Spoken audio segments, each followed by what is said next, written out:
And while you're in Copenhagen, there are certain things that you really want to do, such as you've got to see the Little Mermaid, of course.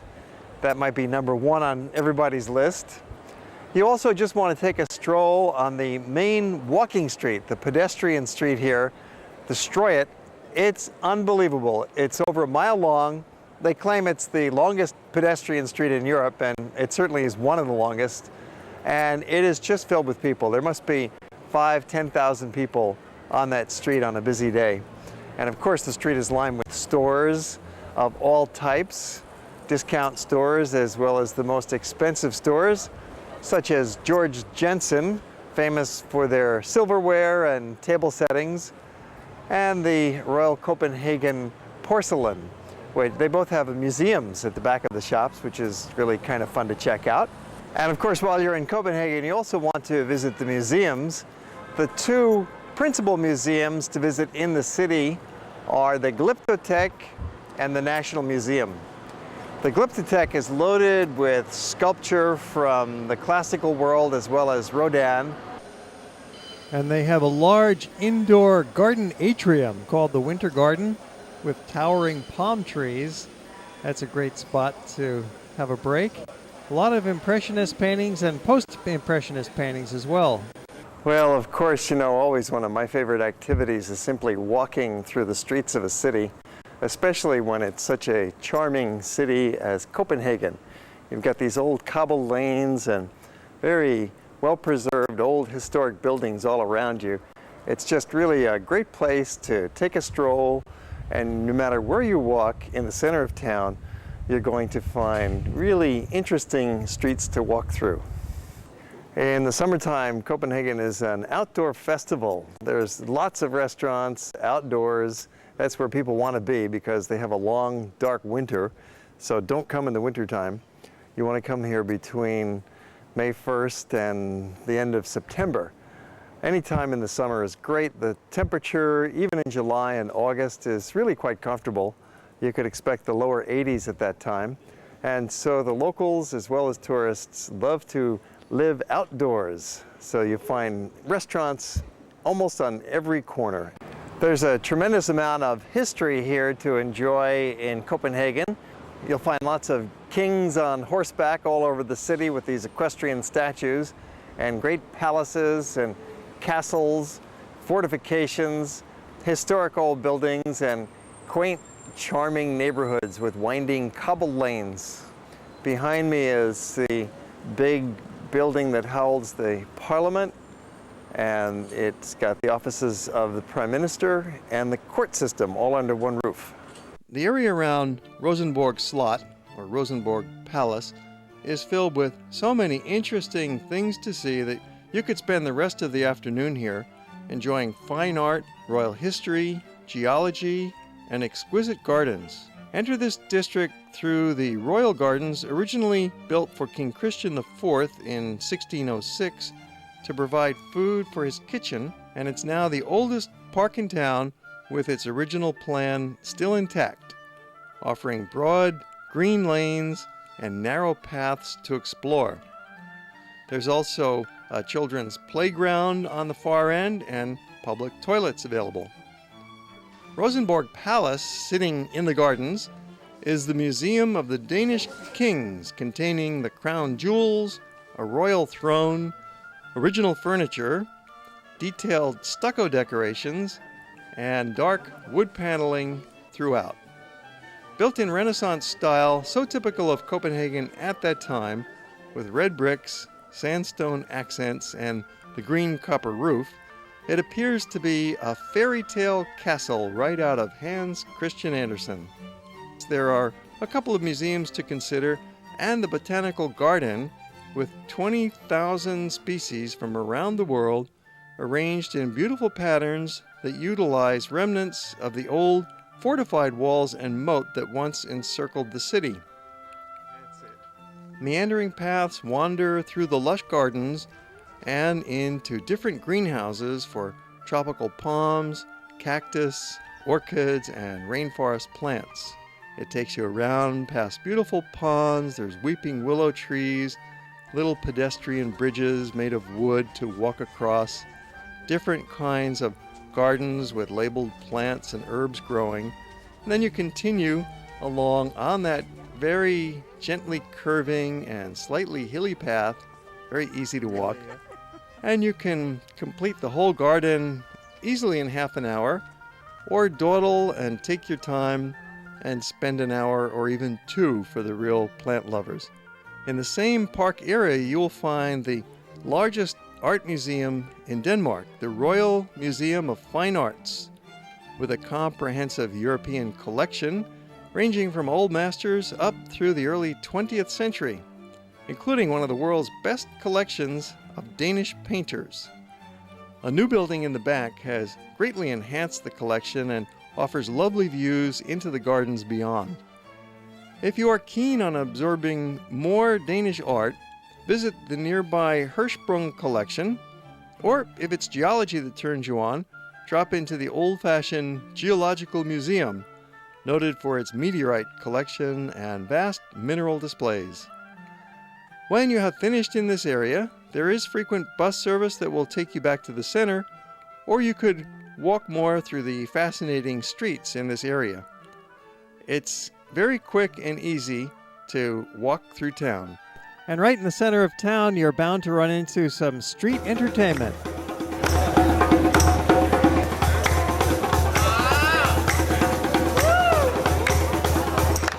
It does get pretty crowded, which is great for people watching, especially if you enjoy gazing at beautiful blonde Scandinavians. However, the side streets are much quieter and offer a welcome relief from the masses on the Strøget. Oddly enough, this appealing lane changes names 5 times during its course, but is never officially labeled as Strøget, even though that's what everyone calls it. So don't look for it on a map or on street signs. Strøget is the main pedestrian lane that winds for a mile through the middle of this neighborhood, connecting City Hall Square with the King's New Square. Copenhagen's town center is like a big shopping mall, but set in quaint historic buildings rather than in a modern, sterile arcade, showcasing a diverse mix of independent stores along with major outlets. Automobiles were banned from the street in the early 1960s, making this one of the very first pedestrian zones in Europe. You could walk the entire length of Strøget easily in 30 minutes, but since it is lined with shops the whole way, some people might take all day to get from one end to the other. Numerous streets for pedestrians branch off from the main walking lane of Strøget. You can easily find these little streets by looking around or consulting the free maps that are widely available. There are many other nice little lanes for you to discover. You'll quickly get the picture. This central neighborhood is a perfect size, 1 square mile. It's large enough to provide many spaces to explore for days, but small enough that you won't get lost or exhausted covering the sites. The street pattern is also perfect for walking, with narrow, winding lanes that developed during many centuries before the automobile took over and modernization flushed out what was left of the charm in so many cities. Like many European cities, Copenhagen has managed to preserve its special historic character.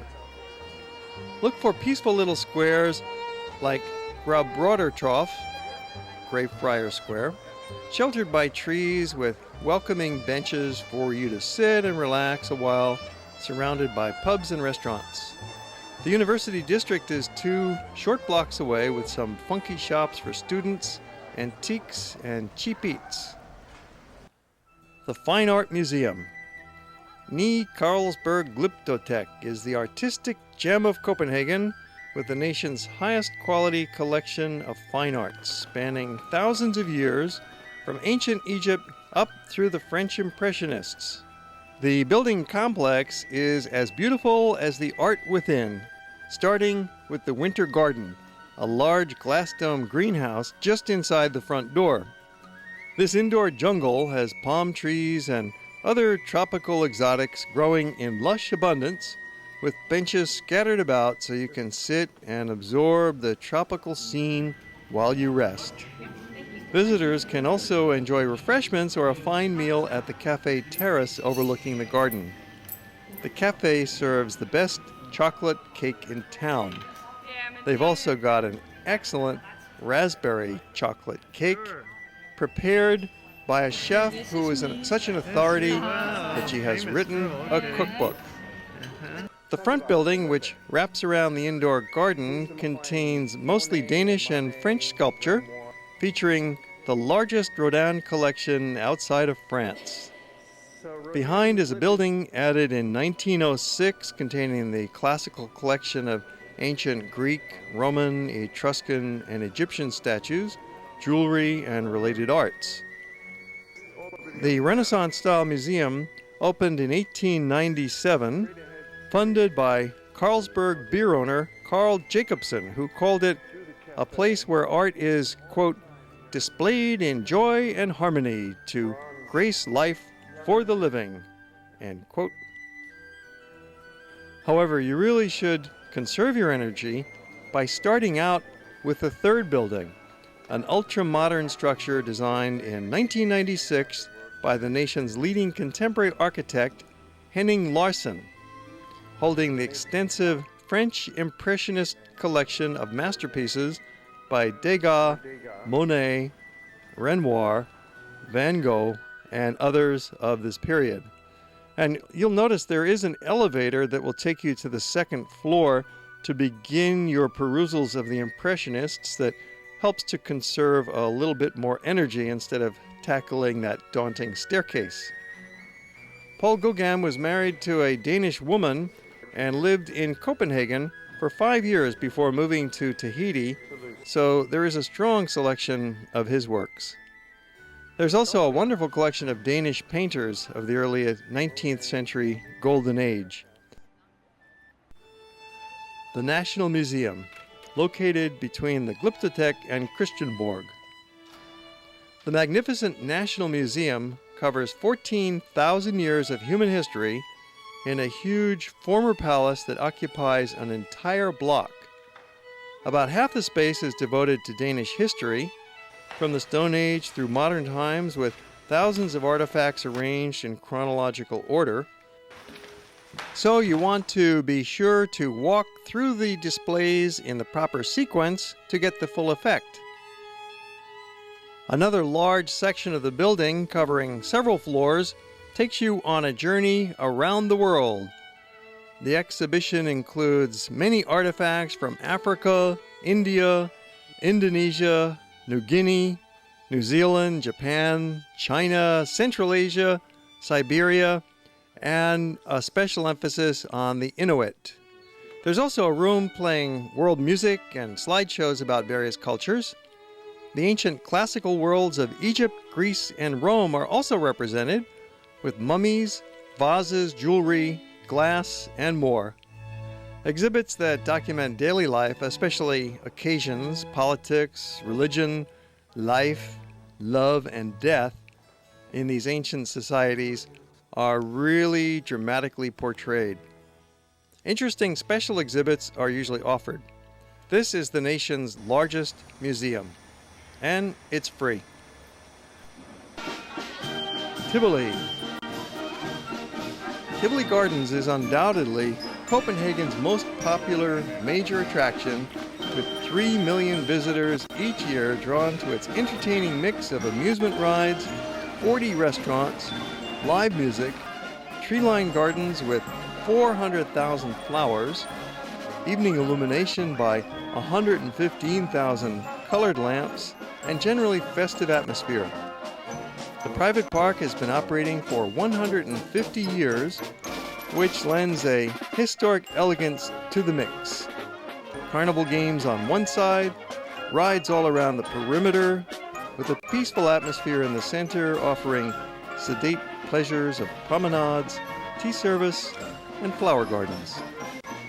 When you enter, ask for the day's entertainment schedule so that you can catch some of the events, like the pantomime show of light ballet, the Young Boys Marching Band, acrobats, animal acts, and free music performances at the various outdoor stages.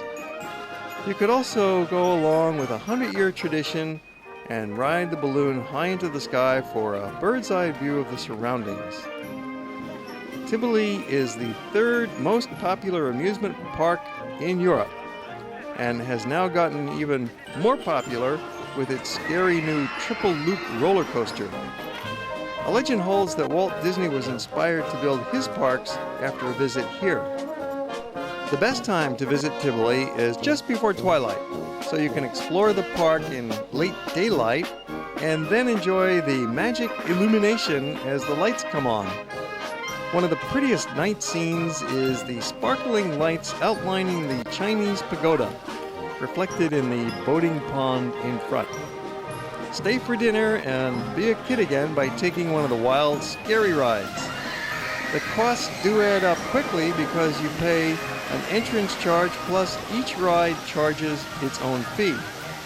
You're welcome to just stroll around and enjoy the atmosphere, for which you pay nothing extra.